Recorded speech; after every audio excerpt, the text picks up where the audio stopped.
Tonight, a full recap of the New York primary and a look forward at the rest of the election season. A breakdown of China's new role in the Middle East and Africa, and the latest on the state that hasn't passed a budget since July. This is Talking Points.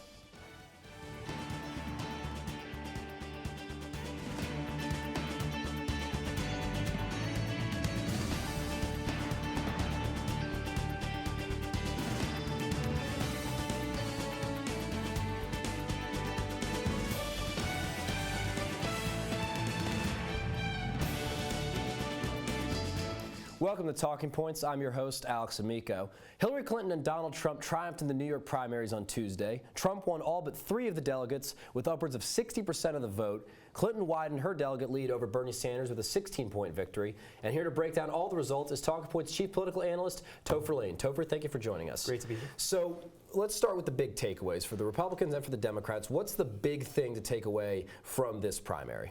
County mismatch is probably the biggest thing. Sanders won a vast majority of the counties, yet it didn't translate to an actual win. He lost by 16 percentage points, Clinton with about 58, Sanders with just over 42, and it was just very clear. We have a graphic that shows just how lopsided it was, where it shows but if you look in there, Hillary won 4 of the biggest population centers, exactly, which has sort of been her theme so far. Yeah, and so New York City, obviously a huge part of what won her this state, and that was the real issue for Sanders. On to the Republican side, Donald Trump won all but 1 county, and Kasich got Manhattan, which is kind of an interesting thought considering that's where Donald Trump really thrives in business, at least. But Trump won with 60% of the vote, got 89 delegates. Kasich got 3, and Ted Cruz had 0. Yeah, the New York values comment maybe came back to bite him just a little bit. So on the Democratic side, looking ahead, the Clinton campaign is sending signals to Bernie Sanders that he should probably tone down his attacks to avoid being a Ralph Nader type spoiler. What's his path ahead? Does he have any path to the nomination? Does he have what's going on with him? He currently needs to win 59% of the remaining delegates in order to actually get a majority, or at least to eliminate his deficit. And that's really hard to do because there's no winner-take-all states for the Democratic primary. Exactly. And all the states that are ahead, the major states at least, which include Pennsylvania, Connecticut, California especially is a huge state, he's not favored to win. He's behind in the polls, most by double digits. And so there's no clear way that he can really pull this out unless there's pretty much a miracle for the Sanders campaign in order to actually thrive. He's got more than enough money to stay in. Do you think he stays into the convention sort of to put something on the platform, maybe? I think he certainly does, especially because after states that he loses, he actually gets more fundraising from his grassroots that's one of donors. the big things is since Bernie Sanders' average donation has been $27, the maximum donation for any individual is $2,700, so he can just hit up all those donors for another round of donations, which is gold when you're fundraising in politics. But looking at the Republicans, Ted Cruz and John Kasich are pretty much mathematically eliminated from getting the nomination outright. Kasich needs to win well over 100%. Cruz needs to win 100% of the remaining delegates. What are they going to do? What's going ahead with them? Cruz, I don't think there's any way that he can stay in this race. I mean, he'll stay for sure, and he'll stay till the convention, but I don't think there's any realistic way that he becomes the Republican nominee, especially with such a lopsided loss of picking up a goose egg in New York. Now, are you sure? Because Ted Cruz could probably argue, no, New York hasn't voted for a Republican since Ronald Reagan. There's that. But also, Ted Cruz has been outmaneuvering Trump in the delegate battle for a possible second ballot, and Trump needs to get 58% of the delegates remaining to win the nomination outright. You really don't think that he'll be able to flip those delegates on the second ballot?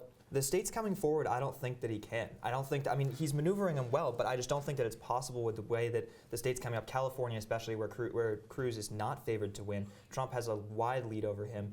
I just don't see a realistic path for Cruz to actually make it to the convention, even close to where Trump is going to be at with just the states that he's going to pick up in the next couple weeks. But so do you think Donald Trump will get past that magic number of 1237 before the convention? I'm not sure if he'll reach it necessarily. I think the Cruz will definitely hurt him a little bit, and he won't necessarily reach the 1237.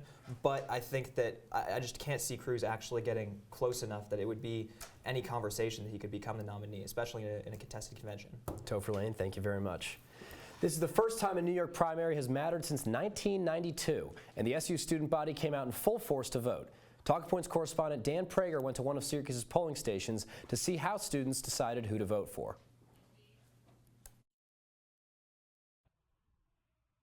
The New York primary is over, and Trump and Clinton came away as the big winners. Voters here at Syracuse took to Byrd Library to influence Onondaga County's results. Despite all the Bernie supporters over at Byrd, Onondaga was one of 3 counties outside the city and its surrounding area that Hillary won. We asked Sanders supporter Eben Philbin why he thought so many students supported the Vermont senator. He can be a positive change for our country. I think there's a lot of negativity in this country, and he can turn it around and make everyone more equal. Hillary voter Dwayne Elmore had a simple criteria when it came to who to choose. I guess it came down to who I felt would carry Obama's legacy the best. On the Republican side, Trump beat out Kasich by 10 points here in Onondaga. There weren't many Republicans voting at Byrd, but Trump voter Sarah CORDA was pretty excited about the prospect of a Trump presidency. I think that he will make a difference, and he's not a politician, so he's actually quite similar to Reagan, who was an actor. So I think we need someone who is not a politician, because there's a lot of issues with corruption with our politicians, and I think he will bring us away from that within our government. Anti-Trump movement was here as well, as voters like Jack WOLTMAN tried to keep delegates away from the frontrunner. Voted for Cruz. I wasn't a fan of any of the candidates, particularly in the Republican Party, but since you have to stick with your party for the primaries, I thought he was the best bet to get the vote away from Trump. Despite a split Republican electorate and a pro-Bernie Democratic base, Onondaga went the same way as the state. However, voters showed that they are excited for the general election. Dan Prager, Talking Points. And politics can be very odd. For example, when a candidate wins the popular vote in a particular state and still doesn't gain the majority of that state's delegates. So what's causing this voter disenfranchisement, and did it affect the New York State primary? Here with the answer is Josh Feinblatt. Josh, thank you for joining us. Of course. So let's start with what I just said. How is that possible? How can a candidate win the popular vote in a state and not get a majority of the delegates? Well, for the Democratic side, superdelegates. Delegates, especially in non-winner all-take states, delegates are divided up based off of which districts the candidates win. So let's just say a particular candidate, Bernie Sanders in Wyoming, he won 55% at the caucuses. But with superdelegates, Hillary actually ended up winning. Hillary Clinton won 11-7. And this has happened in multiple places like Wyoming, New Hampshire, other places as well. And so how exactly are the delegates distributed, especially for the Republican side? You mentioned how the Democratic side happens. How do they distribute the delegates for the Democrats and the Republicans? Like you mentioned, delegates are distributed very odd ways. Just in general, they're not distributed very well based off the population. For example, in Wyoming, Bernie Sanders won the popular vote by 5% and received 7 delegates, the same amount as Hillary Clinton.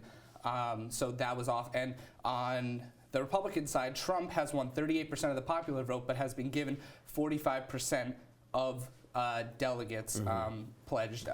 But this also happens in the GOP because of how they're broken up by voters. So, for example, each Republican primary voter in the Bronx has the equivalent power of 46 Republican voters in parts of Illinois. Right, Yeah. that's what's interesting is these hyper-liberal enclaves like the Bronx and San Francisco in the California primary are going to be pretty much, the campaigns can get a lot of bang for their buck when they target those Republican voters. But looking at the New York primary, there were some reports of disenfranchisement in the New York City boroughs. Is there any truth to those allegations? What exactly happened? A lot of crazy things happened. There's a massive amount of issues. 126,000 Democrats were unable to cast their votes. The biggest issue was Bernie Sanders in his home district of Brooklyn.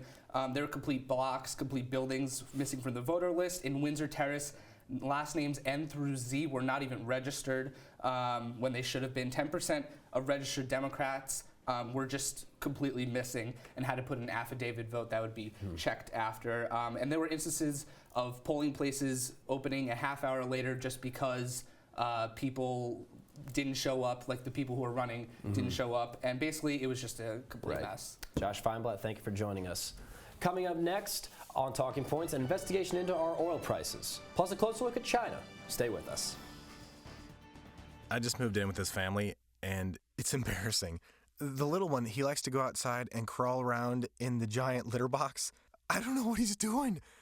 I mean, I was born and I knew how to use the litter box. Look at that. That's disgusting. Oh, poop already. You're making me nervous. Oh, okay, I can't look at this anymore.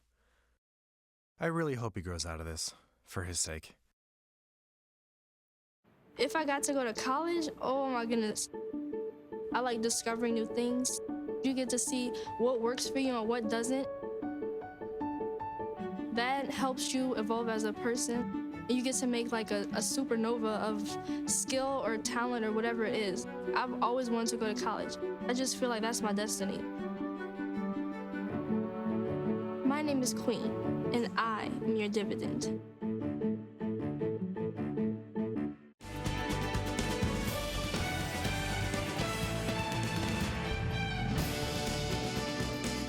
Global leaders in oil production gathered in Doha this weekend and failed to strike a deal to control oil prices. Talking Points correspondent Molly Smith joins us now to break down the talks and what we could expect to happen next. That's right, Alex. Oil prices have fallen as much as 56% since last June. And while U.S. consumers have been rewarded at the pump, oil exporters around the world have taken a major hit. It all comes down to the simple laws of supply and demand. I'm going to show you right now. And you can see what happens here when we've got our price and quantity. You know, simple equilibrium where supply and demand meet right in the middle. And what's happening right now in the case of the world is that the oil production exporters are just going nuts, and supply has shifted out dramatically. And without a shift in demand, we've seen the equilibrium price drop as well. While the quantity has gone out, the price has gone down. So right now what the oil producers met is to come up with what's called an oil freeze. But unfortunately, the talks went to no avail. Discussions dragged on for more than 10 hours beyond its scheduled conclusions, and the talks ultimately broke down after Saudi Arabia and other Gulf nations demanded that all OPEC member countries, including Iran, be on board for a deal to be made. Iran, however, was not present at this meeting, and since international sanctions were lifted in January, Iran has been pumping up its production to revive its exports to pre-sanction levels, and has deemed the notion of joining the freeze, quote, ridiculous. The hype of the meeting and potential oil freeze has lifted oil prices more than 30% since February, when a preliminary plan was announced. But once these talks fell apart, so did the price. Futures dropped 1.4% in New York on Monday, pairing an earlier loss of 6.8%. However, declines eased as a labor strike in Kuwait, which is OPEC's fourth biggest member, cut output for a second day. This has significantly cut global oil supply by taking 1.6 million barrels off the market, which, as far as the oil freeze is concerned, is a step in the right direction. As for the future, the next scheduled biannual OPEC meeting is June 2nd.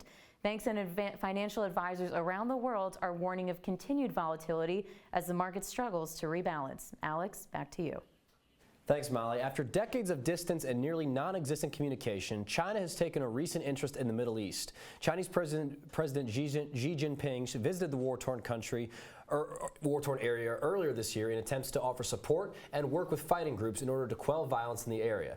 Here to discuss China's new president of the Middle East is Talking Points correspondent Zina Saifi. Zina, thank you for joining us. So what's behind this recent interest in the Middle East? Why are they just now starting to pay attention? So President Xi, ever since he took office, he's visited almost every region of the world except for the Middle East. So earlier this year in January, he issued an Arab paper policy and then planned a trip to the Middle East. And in the paper, it stipulates like a developing relationship between China and the Middle East and mutually beneficial developments for business ideas and stuff like that. So basically he's just expressing his support for wanting for there to be peace in the Middle East amidst the Syrian crisis, and in addition to the sectarian violence taking place. And now, like all international plans, this is not without its criticisms. So what are some of the criticisms that China's been getting for this plan? So when he decided to take his trip, a lot of the countries at the top of his list were Sunni countries. And that was at the time when Saudi Arabia executed a leading Shia cleric from Iran. So he he automatically changed the list at the last minute and added Tehran, which would make him the first foreign leader to visit Iran after the lifting of the sanctions. So basically, people are saying that if there is a conflict between Sunnis and Shias in the Middle East, and that's going to cause a physical damage to the oil infrastructure, that's going to have a direct effect on China's economy, since they import so much crude oil from the Persian Gulf. So they're saying that China only wants to be involved just for its own purposes and to serve its own needs for the economy. Zina, thank you for joining us. Thank you. The Middle East isn't the only area that China's taken an interest in. Here to discuss their increased presence in Africa is Talking Points correspondent HERNZ LAGUERRE Jr. HERNZ, thank you for joining us. So there's a sort of investment fund that's been being developed by China between China and African countries. Can you talk a little about that? Well, yes. Well, this announcement was made during a summit in Johannesburg where China and both Africa spoke about some deals and some plans, and that's when China released that there will be pretty much having a loan of $60 billion being offered to Africa in order to help develop the continent and the different countries within it. Now, this comes right on time because Africa has actually been having a problem with high unemployment rate with their youth, and also their leaders have been pressured on when they're going to come up with plans in order to help get new jobs for different countries in Africa. Now, one thing that I think we should note is that this merger, so to speak, was planned. It was widely anticipated, but no one knew that China was going to donate loan so much money to Africa. And one thing that President Xi emphasized that there aren't any interest loans and no political ties when it comes to this loan. Again, to specifics, this loan is probably going to span out within 3 years and hit up 10 areas where they're going to focus on building industrialization and modernizing agriculture, financial services, green development, peace and security. And you can just imagine, because both China and Africa respectively hold 1/3 of the world population. So together you can imagine the new markets and the production possibilities that are going to happen because of this. HERNZ, thank you for joining us. A strip of islands off the coast of China and Japan are being adamantly claimed by both, raising the possibility of conflict in the region. Talking Points correspondent Tom Austin is here to talk about the history and implications of this dispute. Territorial disputes in the South China Sea are becoming a cause for concern among East Asian nations altogether, but particularly for China and Japan. Nationalist sentiment and the militarization of the area make conflict increasingly foreseeable, which could force U.S. involvement in the future. The two continue to argue over a group of uninhabited islands, known to the Japanese as the Senkaku Islands and to the Chinese as the Diaoyu Islands. They lie east of China and southwest of Japan and offer important access to shipping lanes, fishing grounds, and oil reserves.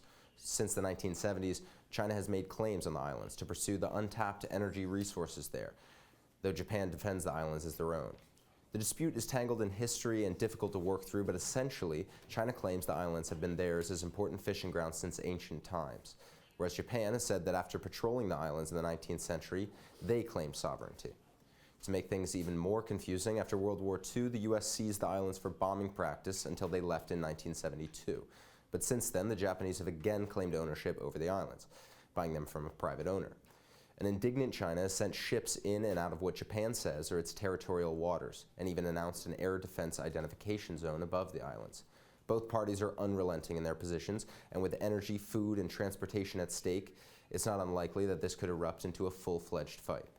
Japan is already preparing for one, as evidenced by their historic increase in military spending. And with the U.S. looking to pivot to Asia, it looks as though they could be walking into an unstable arena. Thanks, Tom. Coming up on Talking Points, we'll break down the current political scandal in Brazil. Stay tuned. Welcome to OPP.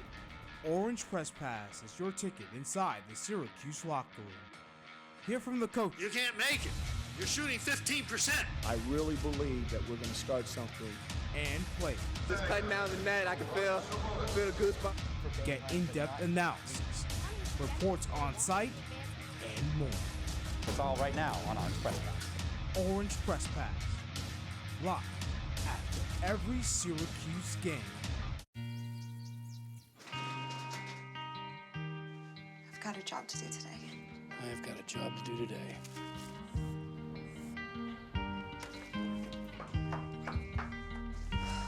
Have a good first day at work, Mom.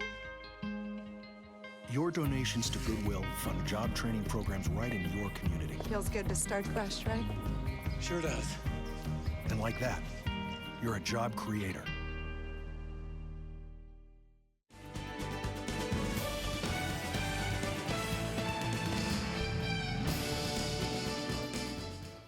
Illinois is into its 10th month without a budget, the longest impasse in national history, and it's having a terrible effect on thousands of citizens. Here to break down the crisis is Talking Points correspondent Sarah Nevin. Sarah, thank you for joining us. Yeah. So what exactly is the effect that this is having on the citizens of Illinois right now? Yeah, so currently the state government is still being run by court orders and appropriations. However, social services and state universities are getting hit the most. They haven't had any funding in 9 months. They haven't had a single dollar in funding. So 85% of social service agencies have had to make cuts to the clients they serve, and they've also made cuts to programs supporting children, the mentally ill, and disabled. They're about 10 times larger than they would be in a normal year. Now, you mentioned state universities. Those in budget crises, those are often the first things to get things cut. We saw it in Louisiana. But what exactly is going on with the state universities in Illinois right now? Yeah, so they've all had to make massive cuts and layoffs. For example, Eastern Illinois University had to lay off 200 workers just to reopen this semester, and there's a good chance that it's not even going to reopen in the fall. And all 11 universities have had trouble funding scholarships for current students and are unable to really provide a lot of financial aid to any incoming students. So it's had a really negative effect on acceptance and enrollment rates in the state. So short term, there's social services being cut and there's universities that are losing some funding. Long term, what could this mean for the citizens of Illinois? Yeah, so the state comptroller Leslie Munger says that as a result of this, the state is an additional $8 billion in debt, and that could those bills could total $10 billion by the end of June because they're spending money while not taking any in. So ultimately, that bill is going to fall onto the taxpayer. She said that the tax rate may have to temporarily be raised to 8%, which is the income tax rate, which is more than double what it is now. And so why is it so difficult for Illinois to reach a compromise over this and just to find some solution to this budget crisis? What's so difficult with that? So the budget battle is basically a standoff between Republican Governor Bruce Rayner and Democratic House Speaker Michael Madigan. The governor says that he won't support a budget without significant reforms to the state's pension program, which is a major source of its debt. They currently have $100 billion in unfunded pension liabilities, and the state has to pay these because it's required in their constitution. However, Madigan built a career supporting these teacher unions and social services, so he refuses to make any kind of compromise. Sarah, thank you for joining us. Earlier this week, the lower house in Brazil's government voted for the impeachment of the president, Dilma Rousseff. We have Talk Point's correspondent Madeline Urabe here to break down what is next in the country's decision. The possible impeachment of Dilma Rousseff is because she is accused of breaking a fiscal responsibility law by using accounting tricks to mask Brazil's widening deficits. She also is tied to the massive involvement of the Workers' Party, which is the party she identifies with, and the Petrobras oil company. This oil company is one of the largest companies in the world, is Brazil's only oil company, is state-owned, and accounts for the 10% of the country's GDP. Those involved are responsible for about $3 billion in government money kickbacks, and over 100 arrests have been made involving political figures and company employees. The country's citizens are angry, which is justified. But the reason why people are so mad is that this ridiculous scandal is adding to the massive recession Brazil is currently in. The recession deepens as thousands of employees at Petrobras have been laid off. The 2016 Rio Olympics are a few months away and less than half the tickets have been sold, and it is extremely likely that the protests regarding this impeachment will continue well into the summer. A total of 367 lawmakers in Brazilian Parliament's lower house, the Chamber of Deputies, voted for the to impeach Rousseff, which is comfortably more than 2/3 majority that is required by law. Only 107 voted against the proposal to impeach her, and a handful abstained. Mass protests for and against this decision are leaving the country divided, but the majority of the people want her gone. Early this week, citizens were seen cheering and singing after hearing about the lower house's support in impeaching Rousseff. The next step in the process of impeaching her is sending the case to Brazil's Senate. It is unclear how involved Rousseff is with the scandal, but if Rousseff is impeached, this will end 13 years of rule by the leftist Workers' Party and will possibly leave Michel Temer as the new president of Brazil. So, Maddie, what do the Brazilian people think about the impeachment proceedings so far? So 2/3 of the country are trying to impeach Rousseff, and Rousseff is made former Brazilian President Luiz Inácio Lula da Silva her chief of staff to help avoid threats. The process of this possible impeachment has paralyzed Brazil's ability to revive the economy from its worst recession in decades in midst of the massive corruption scandal. The main focus of the scandal is the state-run oil firm Petrobras, which I mentioned earlier. Petrobras is one of the largest oil companies in the world, Brazil's only oil company, like I said. It's also state-owned, and like I said earlier, it's 10% of the country's GDP, which is a lot. The scandal with Petrobras is viewed by the public as government corruption, and as you can probably imagine, those who lost their jobs or are hurt by this massive recession are very pleased that the possibility of Rousseff's impeachment is fairly high. And Rousseff herself has sort of tried to cast this whole thing as a political hit job. Right. What's next for her, and what's next for the proceedings in general? So Rousseff is actually traveling to New York tomorrow for a United Nations event in an attempt to rally international supporters against her impeachment. However, if she is impeached, then the Vice President, Michel Temer, would take over the country, and he has plans for a new government strategy that would move quickly to restore economic confidence and growth. That being said, the Senate, which is the next legal house this vote needs to pass through, will begin impeachment hearings on April 26th and is scheduled to vote for or against having an impeachment trial no later than May 17th.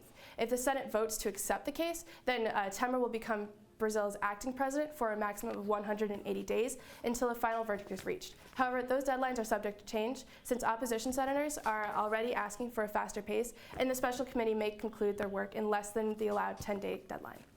Maddie, thank you very much. You're San welcome. Francisco recently became the first city in the United States to pass a law mandating 6 weeks of fully paid leave from work for new parents. While this law is the first of its kind in the U.S., the rest of the world has had laws like this for years.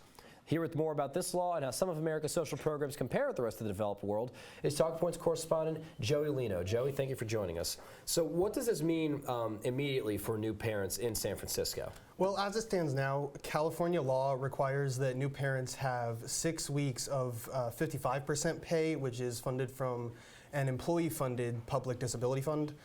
This new law requires that employers pay the other 45% so that new parents have 6 weeks of fully paid leave. It goes into effect on January 1st of 2017, and it requires that businesses with more than 20 employees. Now, paid family leave has been mentioned quite a bit in this presidential election. Both Hillary Clinton and Bernie Sanders have come up with different plans for paid family leave in their platforms. These programs, both the one in San Francisco, the one that's being proposed by Democratic candidates, how do they compare with other programs internationally? Well, actually, in a study of 185 countries, the U.S. and Papua New Guinea are the only 2 countries who don't have maternity leave. We actually have a graphic that shows this. We have a bunch of developed countries that have varying degrees of paternity leave, and the U.S. at the very end with nothing. There was a non-governmental study done that found countries that have longer maternity leave for parents have higher life expectancy rates. And we mentioned that there's other social programs that, particularly the ones that Bernie Sanders has been advocating for in his presidential campaign, that other developed countries do have and the United States does not have. Could you talk a little about some of those? Well, in particular, Bernie Sanders mentions health care a lot, and he seems to say a lot that the United States is the only developed country that doesn't have universal health care. Upon a closer examination of this claim, you find that if he does exclude countries like China and Russia, which some might consider to be developed but don't have universal health care, but we actually also have a graphic to show this, how most developed countries that the United States considers themselves in league with have universal health care, but the United States has mostly privatized insurance. And so in our final 30 seconds, could you talk a little bit about, I guess, what the big conflict is over trying to get these laws passed? You know, is there any chance that a Democratic president could get this through, or what's the viability of these programs in the U.S. as it stands? Well, as a matter of fact, a lot of cities and states believe that the states need to take action on some of these laws. The supervisor from San Francisco who proposed this law in San Francisco was quoted saying, whether it's paid parental leave, infrastructure investment, minimum wage, paid sick leave, or addressing carbon emissions, we know the states have to act. All right, Joey Lino, thank you for joining us. That's all the time that we have for Talking Points this evening. Thank you for joining us. Be sure to check out CitrusTV News on Twitter, Instagram, and Facebook. For Talking Points and all of our staff and crew, I'm Alex Amico. Have a great night, Syracuse.